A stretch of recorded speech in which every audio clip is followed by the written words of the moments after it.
withdraw from Kuwait, or face a coalition ready and willing to employ all means necessary.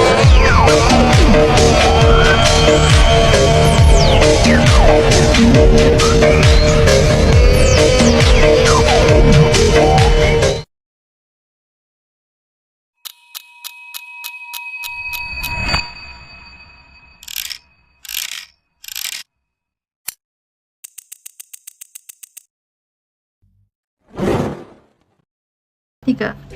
Hai, saya Kaira Umaira. Hai, saya Safrizana. Hai, saya Lydia. Rakan-rakan, tahukah anda peristiwa pencerobohan di Lahad Datu Sabah merupakan antara peristiwa yang paling tragis dalam sejarah keselamatan negara dan juga sering dianggap sebagai sejarah hitam Malaysia. Peristiwa ini bukan sahaja memberi kesan yang mendalam kepada pasukan keselamatan negara, malah kepada rakyat Malaysia secara keseluruhannya, tapi khususnya kepada penduduk di Sabah. Jadi, sebelum kita ke kronologi peristiwa pencerobohan di Lahad Datu, saya akan terangkan tentang motif pencerobohan. Kenapa orang nak ceroboh Lahad Datu di Sabah? Yang pertama, pencerobohan ini didorong oleh tuntutan wilayah Sabah oleh kumpulan yang menggelarkan diri mereka sebagai tentera diraja Kesultanan Sulu dan juga Borneo Utara. Yang kedua, kumpulan ini mendakwa Sabah sebagai tanah warisan Kesultanan Sulu berdasarkan sejarah pemerintahan lampau. Yang ketiga, mereka menyatakan tindakan tersebut dilakukan atas arahan Jamalul Kiram III, individu yang mendakwa dirinya sebagai Sultan Sulu. Yang keempat, tuntutan ini tidak diiktiraf oleh Malaysia kerana Sabah secara sah menjadi sebahagian daripada Malaysia melalui Perjanjian Malaysia 1963. Dan yang terakhir, pencerobohan ini juga dikaitkan dengan faktor politik dan juga ketidakstabilan di selatan Filipina yang mendorong kumpulan bersenjata ini bertindak agresif untuk mendapatkan perhatian antarabangsa. Dalam peristiwa pencerobohan Lahad Datu ini, ada beberapa pihak yang terlibat secara langsung dan juga tidak langsung. Yang pertama, pihak penceroboh yang terlibat secara langsung iaitu Akmibuddin Kiram. Nama penuh beliau ialah Raja Muda Akmibuddin Kiram yang merupakan adik kepada Jamalul Kiram III yang memimpin kumpulan bersenjata yang mendarat di Kampung Tan Dua, Sabah pada 11 Februari 2013. Pihak penceroboh yang kedua ialah Jamalul Kiram III yang mengisytiharkan dirinya sebagai Sultan Sulu. Beliaulah yang memberikan arahan kepada pengikutnya untuk tidak berundur diri. Dan pada tarikh 7 Mac 2013, beliau mengemukakan gencatan senjata tetapi ditolak oleh Malaysia kerana pihak penceroboh belum menyerah diri. Pihak penceroboh yang ketiga ialah anggota bersenjata Sulu. Mereka dianggarkan sebanyak 100 hingga 235 orang. Ada yang bersenjata api dan mereka mendarat melalui laut dari Filipina Selatan. Kemudian pihak Malaysia yang juga terlibat secara langsung dalam isu pencerobohan Lahad Datu ini. Yang pertama, Polis Diraja Malaysia PDRM. Unit utama pada peringkat awal yang mengawal dan mengepung Kampung Tan Dua, Sabah. Pada 1 Mac 2013, dua anggota VAT 69 terkorban dalam isu ini. Yang kedua, Angkatan Tentera Malaysia ATM. Mereka terlibat secara langsung dalam operasi Daulat pada 8 Mac 2013. ATM menggunakan kekuatan di darat dan udara untuk menamatkan konflik ini. Kemudian, pihak yang terlibat ialah penduduk di Sabah, khususnya penduduk di Kampung Tan Dua, kerana pencerobohan ini berlaku di kampung mereka dan kebanyakan penduduk di Kampung Tan Dua dipindahkan demi keselamatan diri mereka. Jadi, penduduk di Sabah memang terlibat secara langsung dari segi gangguan keselamatan, perintah berkurung dan juga pemindahan penduduk. Rakan-rakan, sekarang saya akan menerangkan kepada kalian semua kronologi peristiwa pencerobohan isu Lahad Datu. Pada 11 Februari 2013, seramai 235 pengganas Filipina, sebahagiannya bersenjata, mendarat di Kampung Tan Dua, Lahad Datu, Sabah. Kumpulan ini menggelarkan diri mereka sebagai askar diraja Kesultanan Sulu dan Borneo Utara. Kehadiran mereka dikesan oleh nelayan tempatan yang melihat lebih 100 orang lelaki berpakaian ala tentera dan bersenjata api. Kemudian, nelayan tersebut membuat laporan polis. Kemudian, pada hari seterusnya iaitu 12 Februari 2013, Kumpulan penceroboh yang tadi dikenal pasti berpecah kepada beberapa lokasi, iaitu di kawasan Sungai Bakau, di sebuah surau dan juga di rumah Ahmad Malandi atau dikenali sebagai Mike Bond. Kemudian pada 14 Februari 2013, Perdana Menteri Malaysia ketika itu iaitu Datuk Seri Najib Tun Razak menyatakan bahawa kerajaan akan melakukan yang terbaik termasuklah dengan mengambil inisiatif pendekatan bimbingan bagi mengelakkan pertumpahan darah sebelum mengusir penceroboh dari negara kita.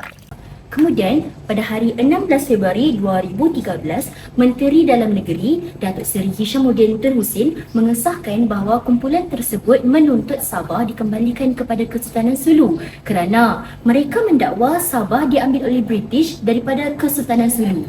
Kemudian, pada 24 Februari 2013, Kerajaan Filipina menghantar sebuah kapal misi kemanusiaan. Kapal misi kemanusiaan ini bertujuan untuk membawa pulang 180 anggota kumpulan Sulu, termasuklah 30 orang pengawal bersenjata. Namun, kumpulan tersebut masih bertahan di Lahad Datu. Pada 26 Februari 2013, tempoh akhir pengusiran kumpulan penceroboh tamat. Tetapi, rundingan masih diteruskan. Dan Abmi Mudin Kiram menegaskan hanya Jamalul Kiram III yang boleh mengarahkan tenteranya berundur. Pada tarikh 1 Mac 2013, dua anggota keselamatan negara ditembak mati. Pertempuran tercetus apabila kumpulan penceroboh cuba keluar dari kepungan polis di kawasan Kampung Tandua. Kemudian pada 7 Mac 2013, Jamalul Kiram III mengumumkan genjatan senjata. Namun, kerajaan Malaysia menolak genjatan senjata dan menuntut penceroboh meletakkan senjata tanpa syarat dan juga menyerah diri. Kemudian, Perdana Menteri Malaysia pada ketika itu, Najib mengumumkan pembentukan kawasan keselamatan khas Pantai Timur Sabah.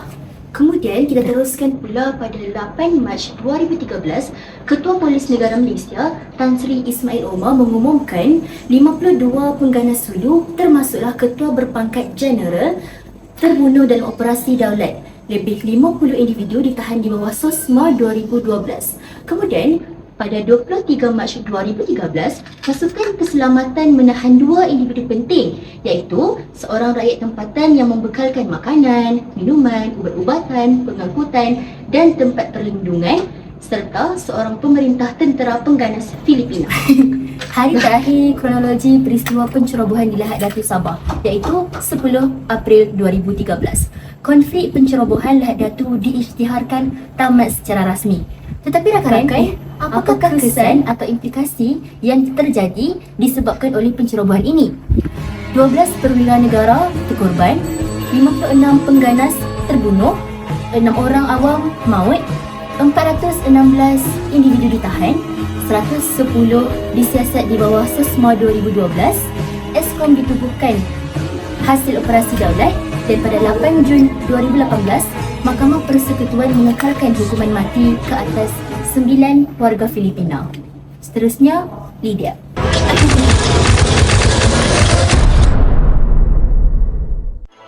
Assalamualaikum dan salam sejahtera. Dua anggota komando polis terbunuh selepas berlaku pertempuran di kubu kumpulan penceroboh bersenjata dari selatan Filipina di Kampung Tanduo, Lahad Datu siang tadi. Suruhanjaya Polis Sabah Datuk Hamzah Taib memaklumkan kejadian turut mengakibatkan 3 lagi anggota komando cedera. Manakala di pihak kumpulan penceroboh 12 anggota mereka didakwa terbunuh.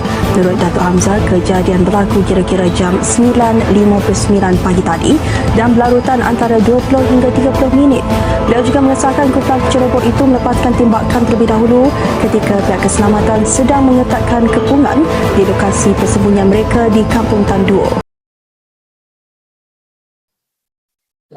Sebentar tadi, Khaira telah menerangkan tentang kronologi dan latar belakang pencerobohan di Lahad Datu. Persoalannya, mengapakah perkara ini terjadi? Assalamualaikum dan salam sejahtera. Pada tahun 2013, negara dikejutkan dengan satu insiden pencerobohan bersenjata di Lahad Datu Sabah. Kejadian ini melibatkan sekumpulan individu daripada selatan Filipina yang menceroboh masuk ke perkampungan Tanduo dan mencetuskan ancaman serius terhadap keselamatan serta kedaulatan negara. Insiden ini bukan sahaja memberi kesan besar kepada Sabah, malah menjadi peringatan penting tentang kepentingan mempertahankan kedaulatan wilayah Malaysia. Berikut adalah punca-punca utama yang membawa kepada pencerobohan di Lahad Datu. Punca utama pencerobohan di Lahad Datu adalah tuntutan oleh Kesultanan Sulu terhadap Sabah. Kumpulan penceroboh mendakwa bahawa Sabah merupakan sebahagian daripada wilayah Kesultanan Sulu sejak abad ke-19. Walaupun Sabah telah secara sah menjadi sebahagian daripada Malaysia melalui perjanjian antarabangsa dan pungutan suara, waris Kesultanan Sulu masih tidak menerima hakikat tersebut. Akibat ketidakpuasan hati ini, mereka bertindak menceroboh Lahad Datu sebagai usaha untuk menegaskan semula tuntutan mereka ke atas Sabah. Selain itu, isu bayaran tahunan kepada waris Kesultanan Sulu turut menjadi faktor penyumbang kepada pencerobohan ini. Bayaran tersebut dibuat oleh kerajaan Malaysia berdasarkan perjanjian lama, namun sering disalah tafsir sebagai bayaran sewa Sabah. Sebenarnya, bayaran ini bukanlah pengakuan bahawa Sabah bukan milik Malaysia. Sebaliknya merupakan pampasan mengikut perjanjian sejarah. Namun begitu, isu ini telah dimanipulasi oleh pihak tertentu untuk menguatkan tuntutan mereka dan mempengaruhi penyokong. Punca seterusnya ialah ketidakstabilan politik dan keselamatan di selatan Filipina, khususnya di kawasan Mindanao dan Sulu. Kawasan ini telah lama berdepan dengan konflik bersenjata, masalah kemiskinan dan kelemahan kawalan keselamatan. Keadaan ini membolehkan kewujudan kumpulan bersenjata yang bebas bergerak dan merancang aktiviti pencerobohan ke negara jiran, termasuk Malaysia. Pencerobohan di Lahad Datu juga didorong oleh motif politik. Kumpulan penceroboh dipercayai ingin menarik perhatian masyarakat antarabangsa terhadap isu tuntutan Sabah. Dengan melakukan pencerobohan, mereka berharap isu ini akan dibincangkan di peringkat global dan memberi tekanan kepada kerajaan Malaysia untuk berunding. Namun, tindakan tersebut jelas melanggar undang-undang antarabangsa serta mencabar kedaulatan negara. Sabah mempunyai garis pantai yang panjang dan kawasan perairan yang luas. Keadaan geografi ini menyukarkan kawalan keselamatan secara menyeluruh, terutamanya di kawasan laut terbuka. Kumpulan penceroboh mengambil kesempatan terhadap keadaan ini dengan memasuki Sabah secara senyap menggunakan bot kecil dan mendarat di kawasan terpencil seperti Lahad Datu. Punca terakhir ialah salah anggapan kumpulan penceroboh terhadap reaksi kerajaan Malaysia. Mereka menyangka bahawa kehadiran mereka di Sabah akan memaksa Malaysia untuk berunding mengenai tuntutan tersebut. Sebaliknya, kerajaan Malaysia memandang serius isu kedaulatan negara dan bertindak tegas bagi mempertahankan keselamatan serta kedaulatan Malaysia.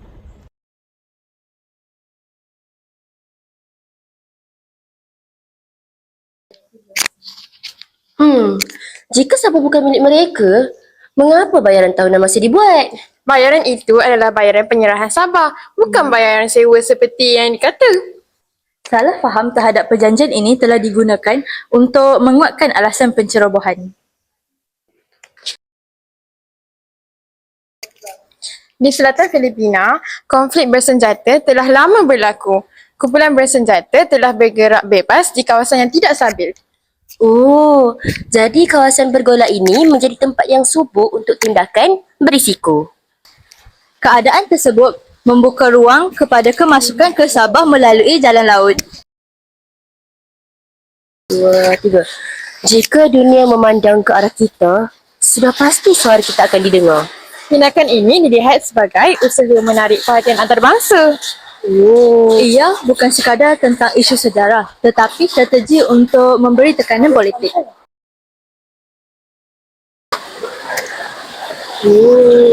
Sabah mempunyai garis pantai yang panjang dan bersepadan dengan perairan terbuka. Kawalan sepenuhnya aman cabar. Faktor ini memudahkan kemasukan menggunakan bot kecil tanpa dikesan awal. Saya rasa Malaysia mungkin akan berunding. Namun, Malaysia mempertahankan kedaulatan negara melalui tindakan keselamatan. Salah anggapan terhadap ketegasan Malaysia turut menyumbang kepada kejadian ini.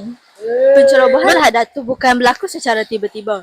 Ia adalah hasil gabungan sejarah, salah tafsir, konflik serantau dan strategi politik. Kedaulatan negara bukan perkara yang boleh dikompromi. 12 Februari lalu, polis menerima pencerobohan sekumpulan lelaki dan hasil risikan mendapati kira-kira 150 anggota dan mendakwa mereka adalah tentera Diraja Kesultanan Sulu diketuai Raja Muda Azumuddin. Rundingan dimulakan pada 14 Februari bagi meminta kumpulan bersenjata itu menyerah diri namun tetap berdegil dan menuntut Sabah yang didakwa sebagai hak milik Sultan Sulu. 1 Mac lalu, pertempuran meletus selepas anggota penceroboh melakukan serangan mortar kepada pasukan negara di Lahad Datu. Pertempuran berdarah itu mengakibatkan seorang pegawai dan anggota polis terbunuh, manakala 3 lagi cedera sementara 12 penceroboh maut. Mereka yang terbunuh adalah ASP Zulkifli Mamat dari Besut, Terengganu dan Sarjan Sabarudin Daud dari Sabak Bernam, Selangor.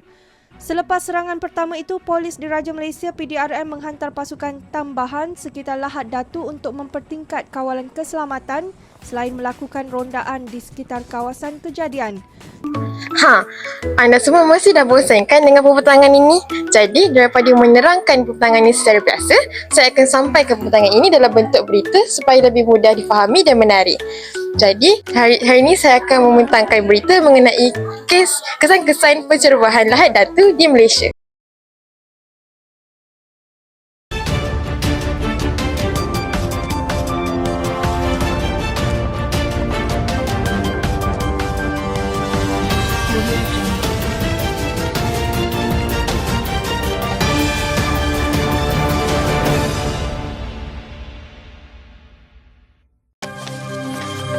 Sebelum itu kita ikuti detik cemas yang dirakam jurukamera kami Yazir Mahmud. Visual eksklusif ini dirakam sejurus pertempuran antara anggota VAT 69 dan kumpulan penceroboh yang mengorbankan 2 orang wiranegara.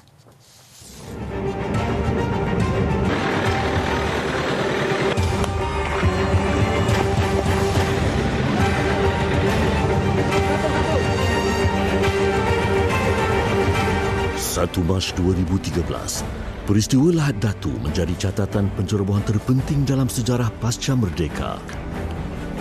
Konflik bersenjata terakhir berlaku semasa era insurgensi komunis hingga lewat tahun 1989 dan 69 komando antara watak utama yang gagah mendepani pertempuran.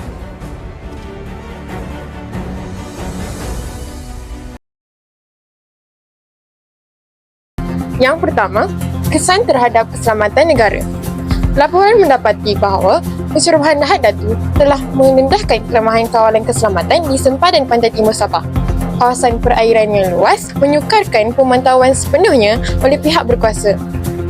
Susulan insiden ini, Malaysia telah memperketatkan kawalan keselamatan bagi mengelakkan ancaman bersenjata dari luar negara.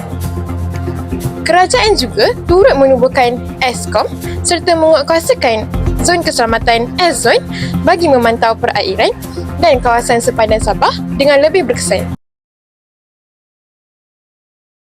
Seterusnya, saya akan menerangkan mengenai kesan terhadap kedaulatan dan pertahanan Malaysia. Insiden ini mencabar kedaulatan Malaysia apabila kumpulan bersenjata asing menceroboh wilayah negara. Sebagai tindak balas, kerajaan telah melaksanakan operasi daulat bagi mempertahankan kedaulatan negara. Selain itu, tahap kesiapsiagaan Angkatan Tentera Malaysia serta agensi keselamatan lain turut dipertingkatkan bagi memastikan keselamatan negara sentiasa terjamin. Baiklah, kita akan meninjau kesan pencerobohan Lahad Datu terhadap ekonomi tempatan. Bersama saya ialah pakar ekonomi yang terlibat secara langsung dengan aktiviti perniagaan di kawasan ini. Baiklah, boleh saudari kongsikan apakah kesan yang dirasai? Okey, terima kasih saudari atas soalan yang diajukan. Bagi saya lah, sebagai pakar ekonomi, saya rasa dari sudut ekonomi ni, pencerobohan ni dia telah menjejaskan aktiviti ekonomi di Lahad Datu dan kawasan sekitarnya. Sebab apa? Sektor pelancongan dan perniagaan di Lahad Datu ni dia mengalami kemerosotan akibat kemelesetan terhadap faktor keselamatan. Ya, saya setuju. Baiklah, jadi pada pendapat anda, apa pula kesan jangka panjang terhadap ekonomi di kawasan ini? Ya, kemerosotan ni dia berlaku bukan dalam jangka masa yang pendek, dia berlaku dalam jangka masa yang panjang. Sebab apa? Pelabur dari negara-negara luar, mereka menjadi lebih berhati-hati untuk melabur di Lahad Datu Sabah ni atas faktor keselamatan. Baiklah, terima kasih kepada saudari. Selain itu, kerajaan terpaksa menanggung kos yang tinggi untuk operasi keselamatan dan pemulihan kawasan terjejas.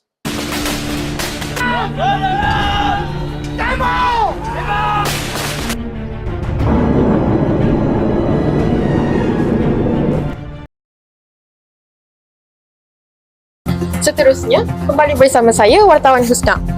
Kita akan melihat kesan pencerobohan Lahad Datu terhadap aspek sosial dan psikologi masyarakat. Di sini, bersama saya ialah seorang penduduk tempatan yang melalui situasi ini ketika insiden berlaku. Baiklah saudari, boleh saudari kongsikan bagaimana keadaan masyarakat pada waktu tersebut? Sebagai seorang penduduk tempatan yang terkesan, isu pencerobohan ini menyebabkan penduduk tempatan hidup dalam keadaan takut dan tidak selamat sepanjang insiden berlaku. Baiklah, jadi apakah tindakan yang diambil untuk melindungi penduduk? Tindakan yang diambil oleh kerajaan ialah kerajaan melakukan inisiatif untuk memindahkan penduduk, di mana pemindahan penduduk dilakukan bagi menjamin keselamatan orang awam. Baiklah, terima kasih saudari. Walau bagaimanapun, peristiwa ini turut meningkatkan kesedaran masyarakat terhadap kepentingan keselamatan negara serta semangat perpaduan dalam kalangan rakyat Malaysia. Kemudian, peristiwa ini juga turut memberi kesan terhadap hubungan antarabangsa. Dari perspektif antarabangsa, hubungan diplomatik antara Malaysia dan Filipina menjadi lebih sensitif berkaitan isu tuntutan ke atas Sabah. Malaysia juga meningkatkan kerjasama keselamatan serantau bagi menangani ancaman rentas sempadan. Insiden ini turut menarik perhatian masyarakat antarabangsa terhadap keselamatan di rantau Asia Tenggara. Yang, sini jap. Sejak kejadian tu berlaku, hidup kita dah tak sama macam dulu. Pendapatan ayah makin kurang. Pelancong pun takut nak datang Lahad Datu. Barang laut pula susah nak jual. Betul tu. Dulu kita cukup makan. Sekarang semuanya kena berjimat. Barang makin mahal. Tapi pendapatan makin sikit. Betul tu yang. Bila keselamatan terjejas, ekonomi pun tergugat. Ramai yang kawan ayah yang terpaksa tutup kedai sebab takut tanggung kerugian.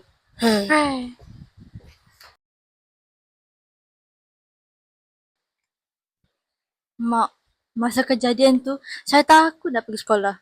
Jalan banyak sekatan. Masa pergi sekolah pun banyak orang duk cakap pasal tembakan. Saya takutlah mak. Mak pun tak boleh tidur. Sekali bunyi tembakan, mak mesti terkejut. Mak pun tak rasa selamat di rumah sendiri, nak. Dila, Mek. Akak pun takut sangat sekarang ni. Aktiviti kejilanan kita dah berubah. Semua orang lebih curiga, lebih berhati-hati. Aktiviti kampung pun terhenti. Bilalah kita nak kembali seperti biasa. Betul tu. Baru saya faham. Kalau keamanan hilang, bukan saja duit terjejas, tapi kehidupan kita. Yang, Dila, peristiwa ni sebenarnya ajar kita satu perkara. Keamanan tu mahal nilainya. Tanpa keamanan, ekonomi jatuh. Kami mungkin bukan askar, tapi kami rasa kesannya.